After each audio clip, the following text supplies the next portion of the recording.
मैं doctor Annu Mathur, associate professor Indian music, SMM government girls college Bhilwara. Welcome to students. आज का जो टॉपिक लिया है वीडियो में वो लिया है उत्तर भारतीय सप्तक में 32 थाटों की रचना। अभी हमने पूर्व में पार्ट 1 में समझाया था कि 72 थाटों की रचना पंडित वेंकट मखी द्वारा कैसे की गई।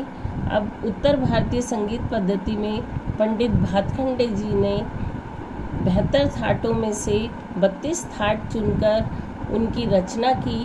उत्तर भारतीय पद्धति में इन 32 थाटों की रचना पंडित भातखंडे जी द्वारा जो बताई गई है वो इस प्रकार है। सबसे पहले पूर्व की भांति सर्वप्रथम सप्तक के 12 स्वरों में से तीव्र म हटाकर तार सा जोड़ दें और सारे 12 स्वर सा रे कोमल ग रे शुद्ध ग कोमल ग शुद्ध म प ध कोमल ध शुद्ध नी कोमल नी शुद्ध और सा। अब सप्तक के 2 भाग किए, पूर्वांग और उत्तरांग। प्रथम भाग पूर्वांग में सप्तक का जो पहला भाग सा रे कोमल ग कोमल म, सा रे कोमल ग शुद्ध म और सा रे शुद्ध ग कोमल म। चौथे नंबर पे सा रे शुद्ध ग शुद्ध और म। इस तरह से पहले भाग में ये चारों बनाए। इन चारों का ठीक इसी तरह से उत्तरांग भाग में पा ध कोमल नी कोमल सा, पा ध कोमल नी शुद्ध सा, पा ध शुद्ध नी कोमल सा, पा ध शुद्ध नी शुद्ध और सा। इस तरह से नियमानुसार थाट में 7 स्वर क्रमानुसार होने चाहिए। इस प्रकार 4 स्वर वाले 8 मेल जो आपने बताए, इनको आपस में मिलाने पर 7 स्वर वाले जो मेल बनाए गए 4 × 4 = 16 मेल अथवा ठाट बने। किस तरह से पहले को इन चारों से जोड़ा गया, पहले को दूसरे से, तीसरे से और चौथे से। इस प्रकार पहले से जो 4 बने, इसी तरह से चारों को आपस में मिलाने पर 4 इस प्रकार पूर्वांग और उत्तरांग इन स्वरों को मिलाने पर 16 थाट बने। 16 थाट इस प्रकार से हैं। आपस में मिलाने पे जो 16 थाट तैयार हुए वो इस तरह से सभी 16 शुद्ध मध्यम वाले थाट तैयार किए गए।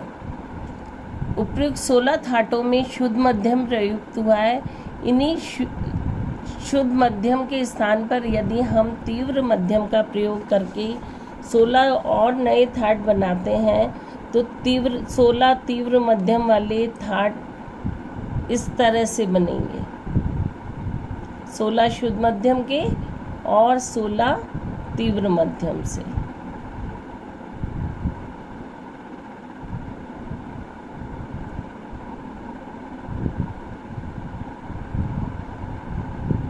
इस प्रकार 16 शुद्ध मध्यम वाले और 16 तीव्र मध्यम वाले कुल मिलाकर 32 थाटों की रचना की जा सकती है।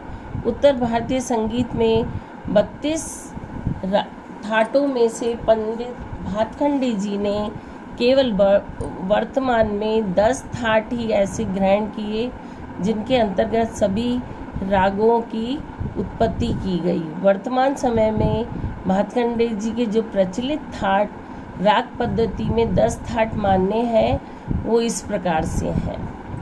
पहला थाट बिलावल थाट। बिलावल थाट में आपने सभी स्वर शुद्ध लिए हैं। दूसरा कल्याण थाट जिसमें तीव्र मध्यम का प्रयोग किया गया है, बाकी अन्य सभी स्वर शुद्ध लिए हैं। खमाज थाट तीसरे नंबर पे जिसमें कोमल नी और अन्य सभी स्वर शुद्ध हैं। चौथे नंबर पे काफ़ी थाट जिसमें कोमल गंधार और निषाद, बाकी अन्य स्वर शुद्ध हैं। 5वें नंबर पर भैरव थाट, कोमल रे और धा अन्य स्वर शुद्ध हैं। भैरवी थाट 6ठे नंबर पे, जिसमें कोमल रे, कोमल गंधार, कोमल धैवत और कोमल निषाद, बाकी अन्य स्वर सभी शुद्ध हैं। 7वें नंबर पे आसावरी थाट, कोमल गंधार, निषाद और धैवत, बाकी अन्य सभी स्वर शुद्ध हैं। 8वें नंबर पे मारवा थाट, कोमल रे, म तीव्र, बाकी अन्य सभी स्वर शुद्ध हैं। 9वें पे पूर्वी थाट, कोमल रे, ध और म तीव्र, बाकी अन्य सभी स्वर शुद्ध। 10वें नंबर पे तोड़ी थाट, कोमल रे, ग, ध और म तीव्र, बाकी अन्य सभी स्वर शुद्ध लिए हैं। इस प्रकार 10 थाटों में प्रत्येक समय में आने वाले राग निम्नलिखित वर्गों में विभाजित किए गए। वर्ग में इस प्रकार विभाजित किया गया है।